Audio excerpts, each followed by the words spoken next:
안녕하십니까. 카지노 산업론 7주차 온라인 강의 시작하겠습니다. 한 주 동안 여러분들 건강 잘 지키면서 지냈는지 모르겠습니다. 다음 주가 돼서 여러분들을 직접 만나면서 수업을 하게 될 수 있을지 기대를 하면서 온라인 강의를 할 텐데요. 또 정부 정책이나 학교 사정이나 이런 것들로 해서 더 늘어날 수도 있겠지만 그렇다고 해서 수업이나 이런 부분에서 여러분들 너무 느슨해지지 마시고 운동도 하시고 그리고 수업도 열심히 참여하면서 알찬 시간을 보내셨으면 좋겠습니다. 38페이지, 교재 38페이지에서 3 주요 카지노 지역이라는 곳부터 시작을 할 텐데요. 전주에는 미국 카지노 산업에 대한 맛배기를 살짝 보여주었습니다. 이번 주는 각 지역을 중심으로 해서 지역마다 카지노 산업이 어떻게 이루어지고 있는지에 대한 설명을 하는 시간을 가져보도록 하겠습니다. 3. 주요 카지노 지역 가 캘리포니아. 네. 예전 저희 어릴 적에는 캘리포니아 하면 건포도가 유명했는데요. 여러분들은 어떤 이미지가 떠오르시나요? 네. 캘리포니아는 카지노 시설과 유사한 카드룸을 운영하고 있으며 라고 되어 있습니다. 카드룸이라는 이미지를 형상화했을 때 카지노 산업이 대규모일 것 같지는 않습니다. 그죠? 소규모 카지노 산업이 이루어지고 있을 것 같은데 여기서 캘리포니아의 카지노 산업은 합법화는 아닙니다. 그런데 어떻게 카지노 산업이 이어지는가? 네, 조금 교묘한 방법으로 카지노 산업을 이끌고 있습니다. 보면은 캘리포니아에 의해 합법화되었다. 카드룸은 합법화되었다라고 합니다. 그러니까 카지노 산업이 합법화된 것이 아니라 카지노 게임을 할 수 있는 것이 합법화되었다는 거죠. 어떤 방법으로? 네.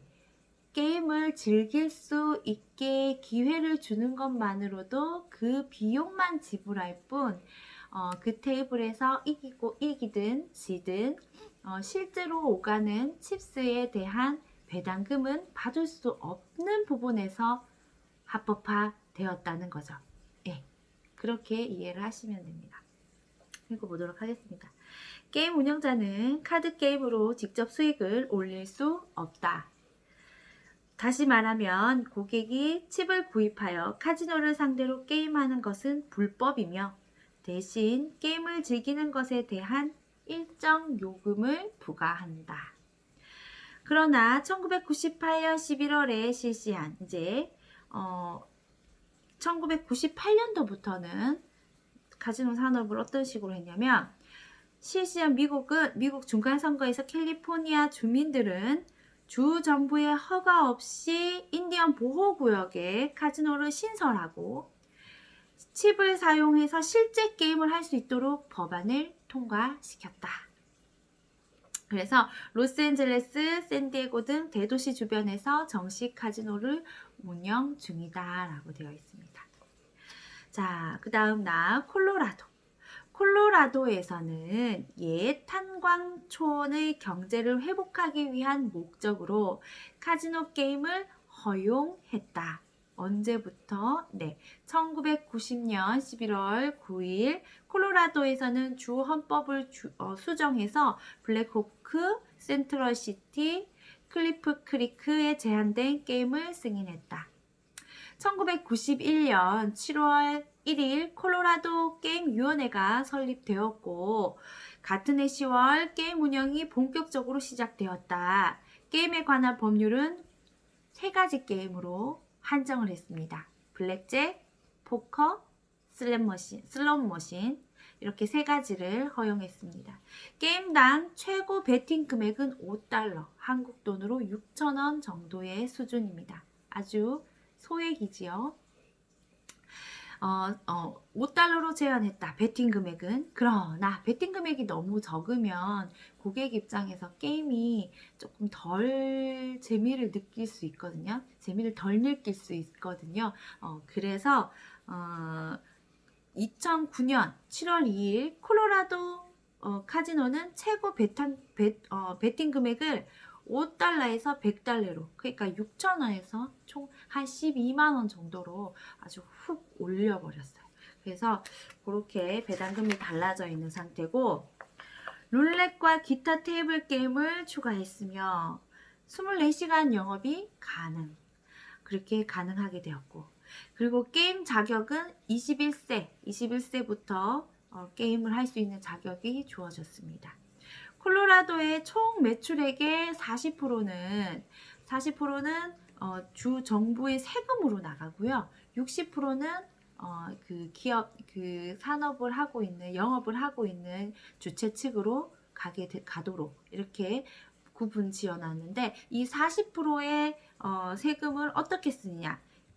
게임세 중에 49.8%는 주정부의 그 일반 기금으로, 그리고 0.2%는 관광진흥기금으로, 그 다음에 28%는 사적지 보존기금, 그리고 22%는 카지노 지역의 보조금으로 할당된다 라고 되어 있습니다. 다 루지애나는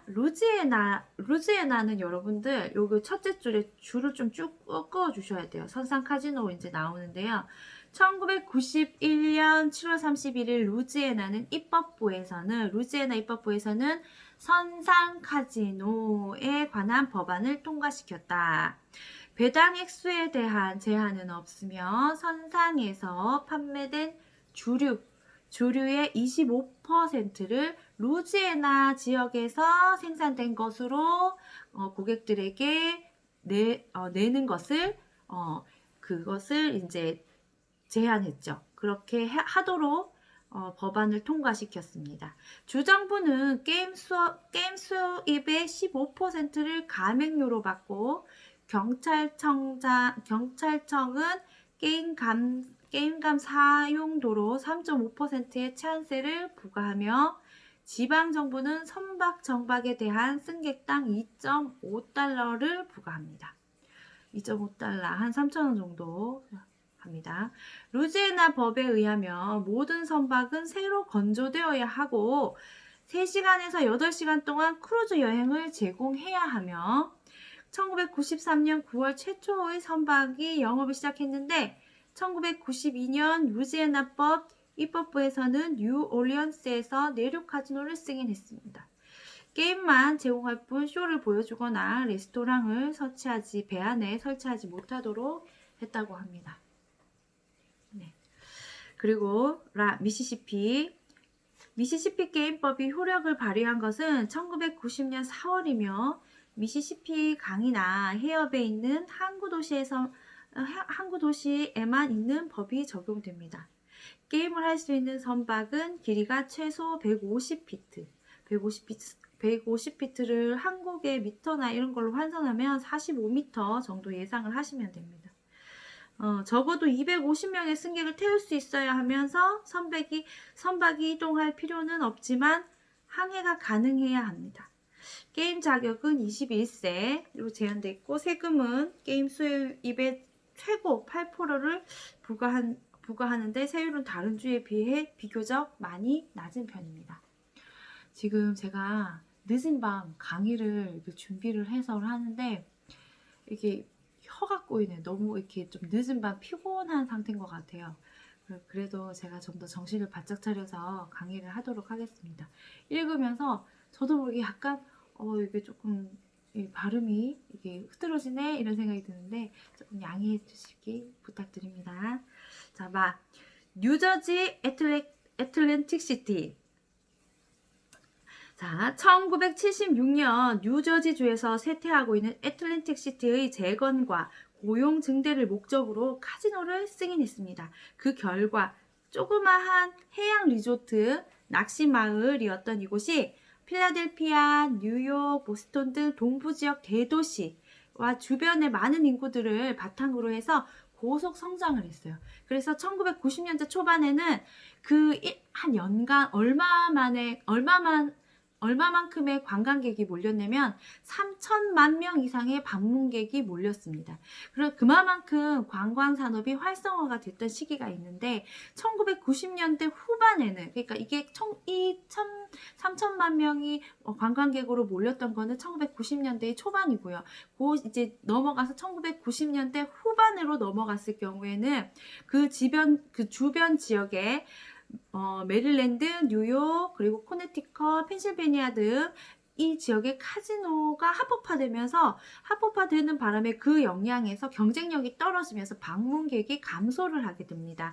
그래서 2014년에는 3개의 카지노가 폐업을 하게 되고 현재는 8개의 카지노만이 운영이 되고 있는 실정입니다. 표 2-3은 애틀랜틱시티 주요 카지노 업체를 이렇게 설명하기 위해서 표로 만들어 놓은 건데요. 여러분들이 개별적으로 읽고 참고를 하시면 될 듯 합니다. 자, 42페이지. 정신을 자꾸 차려야 될 것 같아요. 자, 네바다 라스베거스, 이제 미국의 카지노 산업의 중심인 올 것이 왔습니다. 네바다주 라스베거스에 대한 이야기를 시작하겠습니다. 첫째 줄부터 아주 핵심적인 이야기가 나오고 있는데요. 어떤 이야기냐? 테마가 있다. 여기 라스베가스의 호텔 카지노는 테마를 가지고 호텔을 짓고 호텔을 운영하고 카지노 산업을 중심으로 해서 볼거리, 즐길거리를 제공하고자 한다. 이런 내용들을 보여주고 있는데 읽어보도록 하겠습니다. 1980년대 후반에서 1990년대 초반에 라스베거스의 신규 카지노 건설 붐이 한창일 때 개장된 화산 폭발쇼로 유명한 미라지, 그리고 아더왕 기사들의 결투를 재현하는 듯한 이미지를 보여주는 엑스칼리버, 이 호텔 이름입니다. 그 다음에 이집트 피라미드를 본떠서 호텔을 만든 럭소, 그리고 영국 해군과 해적이 바다에서 전투를 하는 장면을 늘 이렇게 쇼처럼 보여주는 트레저 아일랜드. 근데 이 쇼가 사라졌습니다. 근데 아직도 여기 글이 적혀 있네요. 근데 요 테마가 한동안 아주 유명했던 테마이기 때문에 여러분들 트레저 아일랜드 하면 해적선을 공연을 하는 호텔이다. 이렇게 생각을 하시면 돼요. 카지노들은 라스베거스가 대박을 꿈꾸며 카드게임에 열광하는 꾼들로 가득 찬 도박의 도시가 아닌 가족이 함께 게임과 오락을 즐기는 휴양의 도시로 명성을 쌓아가게 만든 공신들이다. 네. 그리고 스페인 말로는 초원을 의미하는 이 라스베거스는 그 초원이라는 말이 무색할 정도의 지역이죠. 그 의미와는 달리 미국 네바다주 동남쪽 모하비 사막 한가운데에 있는 지역입니다. 근데 그 면적의 크기가 서울의 3분의 1 정도의 크기이고 이 도시에 진입하기 전까지는 그야말로 끝없이 펼쳐지는 사막을 통과해야지만 이 라스베가스를 갈 수가 있습니다.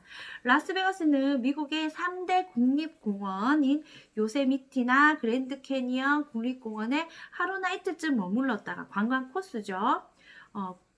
그리고 그 머물렀다가 오는 관광객이 많을 정도로 미국의 서부 관광의 핵심 코스로 자리 잡고 있습니다. 사막 한가운데에 있는 황량한 이 지역이 어떻게 오늘날 세계 최대의 카지노 메카이자 미국인들의 두 번째로 손꼽히는 여름휴가 장사로 탈바꿈했을까? 그 첫 번째로 미국인들이 선호하는 지역은 제가 알기로는 플로리다 주의 올랜도라는 지역입니다. 그 지역에는 무엇이 있냐면 월트 디즈니랜드 그리고 월트 디즈니 리조트 이런 것들이 잘 구성되어 있는 호텔도 한 35개 대형 호텔이 있고 이 관광지로서 아주 멋진 곳이라고 하거든요. 거기가 미국인들이 선호하는 일이고 그 두 번째가 라스베거스인데 라스베거스는 호텔 가격이라든지 음식 가격이라든지 이런 것들 쇼핑할 수 있는 것도 너무 잘 되어 있고 그 그 음식 가격, 호텔 가격이 저렴하고 쇼핑이 잘 되어 있는 이런 특장점이 있고 카지노 산업도 함께 맞물려 있기 때문에 관광지로서 아주 매력적인 요소를 가지고 있거든요. 그래서 미국인들이 두 번째로 많이 찾는 관광지다 이렇게 이야기를 하고 있습니다. 사막 한가운데에 있는 황량한 이 지역이 어떻게 오늘날 세계 최고의 카지노 메카이자 미국인들이 두 번째로 손꼽는 여름휴가 장소로 탈바꿈했을까? 오늘날의 라스베거스를 만든 요인은 카지노의 합법화와 도박 도시에서 복합 관광 도시로의 전환의 전기를 마련한 테마파크의 도입이라고 할 수 있습니다. 테마파크를 도입함으로써 이미지의 탈바꿈을 했기 때문에 그 관광지의 매력이 한층 더 올라서 활성화될 수 있었다. 이런 이야기를 하고 있습니다. 라스베거스에 인접한 네바다주 리노는 오래전부터 은광으로 유명했다. 수많은 은광 기술자, 광부, 노동자가 이 라스베거스의 상주에 있었죠. 광대한 사막 지역에는 이들을 위한 마땅한 여가시설이 없었어요. 그래서 이러한 상황에서 불법 도박이 성행을 했었고 할 수밖에 없었다 이렇게 표현하는데 했었고 도박을 합법화할 것인가 하지 않을 것인가 이 주지사들이 이제 그 선거 때마다 이 공약이 오르락 내리락 했던 중요 이슈가 되어 왔었습니다. 그 논란의 시작점이 1870년대부터 그렇게 되었었고 그러다가 1931년 마침내 네바다주가 도박을 합법화하는 중대한 결정을 내림으로써 끝이 맺어졌습니다. 도박의 합법화는 도박 중독자를 양산하거나 사행심을 조장하는 등 부정적인 측면도 있었지만 주민의 교육과 행정을 맡은 주 정부로서는 피할 수 없는 선택이었다라고 되어 있습니다. 도박이 합법화는 사막도시 라스베거스를 서부의 주요 중심 도시로 부상시켰고 라스베거스의 성공은 여러가지 해악에도 불구하고 해악이라는 거는 좀 뒤에 또 나오고요. 나중에 여러분들이 영화로도 볼 수 있게끔 해드릴 거예요. 그러니까 여러 가지 검은 세력의 알력들이 이 카지노 산업을 중심으로 있었다라는 것들이 실제적으로 존재했었거든요. 그래서 해악에도 불구하고 정책에서 나오는 이익이 공익으로 환원될 수 있다는 미국 특권 산업 정책의 대표적인 사례로 꼽히게 되었다. 자, 이제부터 이야기가 그 해악적인 부분이 어디 있었나? 오늘날의 면모를 갖추기까지 라스베거스가 순탄한 길만을 걸어온 것은 아니다. 영화 벅시 제가 보여드리려고 하는 카지노 이런 영화에서도 잘 실화를 바탕으로 해서 만든 영화들이거든요. 요곳에 묘사된 있는 것이 초창기에는 어떤 것이 묘사가 되어 있었냐면 검은 돈이 오가고 마피아가 카지노와 연결되어 사회적 부작용이 심각한 상태에 이른 적도 있었다. 그런 부분이 존재했다. 마피아가 딜러와 짜고 사기를 치거나 주류 거래를 장악하는 등 불법적인 거래가 성행한 것이 그 예이다. 그 때문에 미국 의회에서도 도박 산업을 폐지하려는 움직임까지 있었다. 이 사회적 문제점이 너무 많이 있었기 때문에 어렵게 합법화했던 네바다주의 라스베거스의 그 카지노 산업을 아예 문을 닫을 것인가 라고 심각하게 고민을 했었던 적이 있었다라는 이야기를 하고 있습니다. 그런데 그 시점에 1990년대에 들어서 힐튼과 같은 명성 있는 호텔들이 카지노를 인수하여서 도시의 성격을 바꾸기 시작했죠. 그래서 지금 그 성격을 바꾸지 않았더라면 라스베거스는 이러한 위기에서 탈출을 할 수 없었을 것이다 라고 이야기를 하고 있습니다. 아직도 흥미로운 눈초리로 라스베거스에는 마피아가 있나요? 라고 묻는 사람들이 있을 만큼 예전에 그 라스베거스의 이미지가 아직도 존재한다 할 만큼 그때는 심각한 사회적 문제를 야기하고 있었겠죠. 라스베거스에서 마피아가 사라진 것은 오래전의 일이다. 대신 게임 감독위원회가 있고 여기에 전직 경찰, 행정가, 공인회계사 등 3명의 위원을 필두로 한 약 500여 명의 직원이 상주하면서 카지노 인 허가 심사부터 기존 업체에 대한 관리 감독까지 철저하게 하고 있어 마피아가 발을 들여놓지 못한다. 현재는 전혀 이런 그 마피아 세력이 근접할 수 없도록 이렇게 관리 감독이 되어지고 있다 라는 얘기죠. 수많은 감시 카메라가 설치되어 있을 뿐 아니라 도시 전체에 대해서도 철저하게 치안을 유지함으로써 라스베거스는 세계에서 가장 안전한 곳으로 알려져 있다. 우리나라 카지노 산업도 마찬가지입니다. 제가 카지노에 있었다 그러면 여러 가지 이제 이야기를 할 때 우리 친구들 중에는 우리나라 카지노 산업도 혹시 이런 검은 세력과 결탁되어서 운영되어지고 있지는 않는가요? 실질적으로 카지노 딜링을 할 때 그런 뭐 대놓고 얘기를 해서 건달들이 와서 게임을 하고 딜러를 위협하는 일은 없습니까? 그런 조금 위화감이 드는 그리고 불편한 그런 경우들은 겪어보지 못했습니까? 이렇게 묻는 그 카지노 딜러가 되고자 하는 친구들의 호기심 어린 질문을 받은 적이 있습니다. 그것도 적지 않게 받아봤습니다.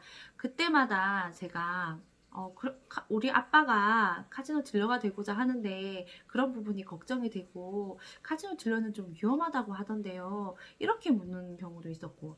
근데 이제 제가 이렇게 말씀을 드리자면 여기에서도 마찬가지로 지금은 모든 법안이나 이런 것들이 철저하고 체계적으로 이렇게 관리 감독이 국가의 관리 감독이 들어가고 있는 것이기 때문에 그런 세력과 결탁을 해서 사업을 이렇게 사업을 이어가는 그런 시대가 아닙니다. 그래서 말씀을 드리자면 전혀 그런 부분에서 위화감을 느끼거나 위험함을 느껴본 적은 없습니다. 그리고 혹시 술을 좀 마시고 게임을 하다가 기분이 좋지 않은 고객이 딜러에게 뭐 좋지 못한 욕설이라든지 뭐 폭력을 휘두르려고 하더라도 딜러는 전혀 위화감을 느낄 필요가 없는 게 pit보스도 있고 옆에 딜러도 있지만 그 이전에 이제 안전요원이라고 해서 모든 이 영업장에 그런 분란들이 있을 때는 그런 고객을 이렇게 곱게 끌고 나가주는 그런 직책의 업무를 하시는 분들도 있어서 딜러는 아주 절대적인 보호를 받고 딜링을 편안하게 할 수 있기 때문에 오히려 저는 위험이라는 단어를 쓴다는 거는 제가 봤을 때는 이제 저는 관광학과에 계속 있었기 때문에 스튜디오스가 어쩌면은 조금 더 위험한 직종일 수 있다라고 이야기를 해줍니다. 오히려 카지노 딜러보다. 왜 그러냐면 심심치 않게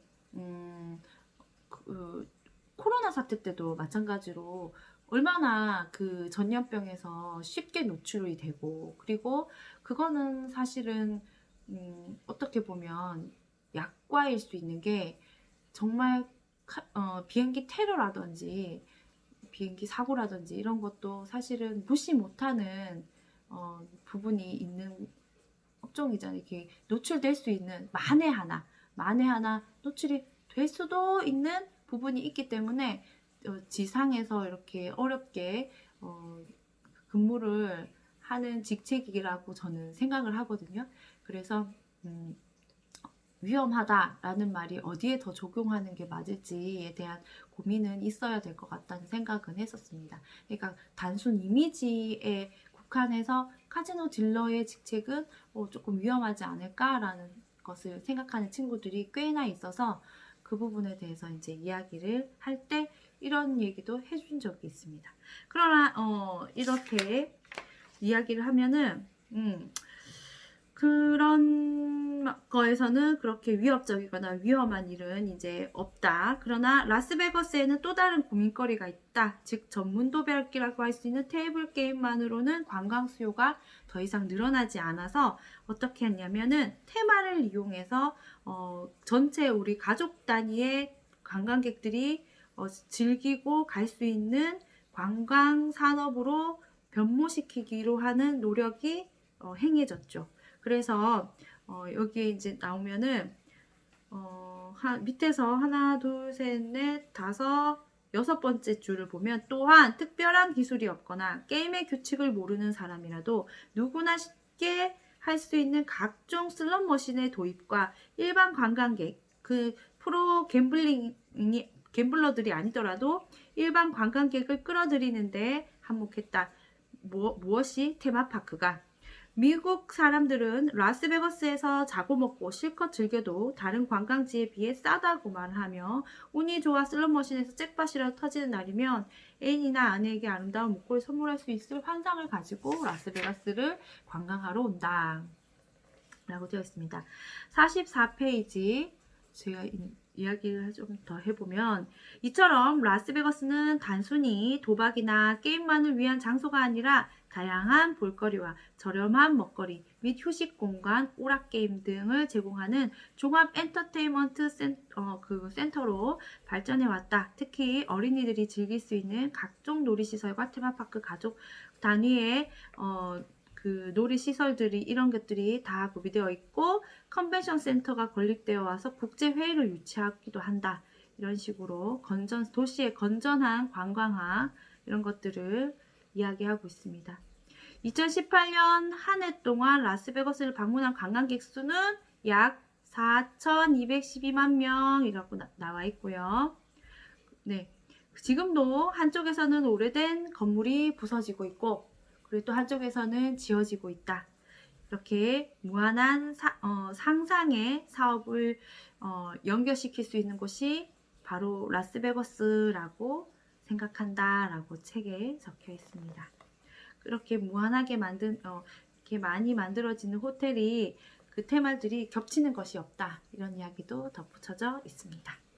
오늘은 실무 수업은 이론 수업은 여기까지 하고 실무 수업은 블랙잭을 마무리하는 것으로 이어가겠습니다.